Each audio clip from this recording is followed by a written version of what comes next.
నీ పొజిషన్ ఏంటి? నేను లోపలికి వెళ్ళి చెక్ చేశాను. అక్కడ చాలా మంది తిరుగుతున్నారు. అవును, అక్కడ ఎలా ఉంది? అందరూ సిద్ధంగా ఉన్నారు, వెళ్ళడానికి బయలుదేరుతున్నారు. ఓకే, అందరినీ స్పాట్కి త్వరగా రమ్మని చెప్పు. ర్యాలీ ఉన్నట్టుండి ఆకాశంలో టపాసులు పేలుతున్నాయి. ఇది ఎందుకో నాకు అర్థం కావడం లేదు. నాకు తెలిసి చెట్లలోనే పూలు పూస్తాయి, ఇది ఉన్నట్టుండి ఆకాశంలో పూలు పూస్తున్నాయే. ఇది ఎందుకని ఏమీ తెలియనట్టు మాట్లాడుతున్నావు? మాట్లాడకుండా రా. లేదు, నాకు నిజంగా తెలియడం లేదు. అలా చూడు.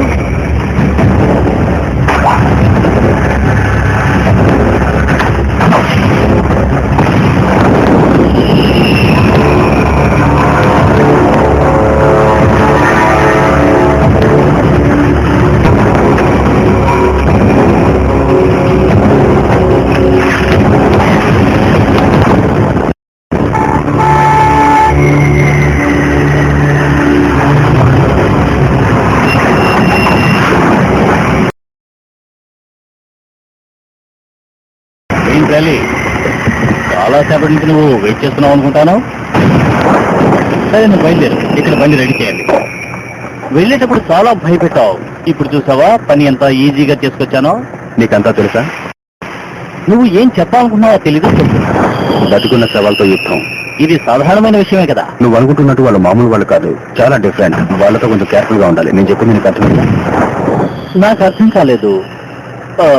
నిజానికి నువ్వు ఏం చెబుతున్నావో నాకు అస్సలు అర్థం కాదు. కొన్ని సమయాల్లో సైకోలా ఉంటావు కదా, కానీ వాళ్ళు ఎప్పుడు అలాగే ఉంటారు. మెంటల్ కేసులు.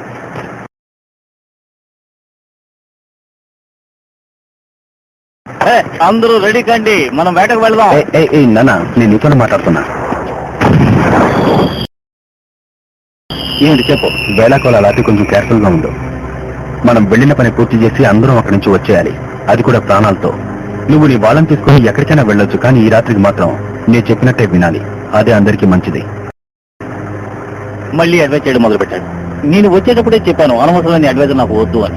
నాకు భయం అంటే ఏమిటో తెలియదు, అది తెలుసుకోవాలనే ఆశ కూడా నాకు లేదు.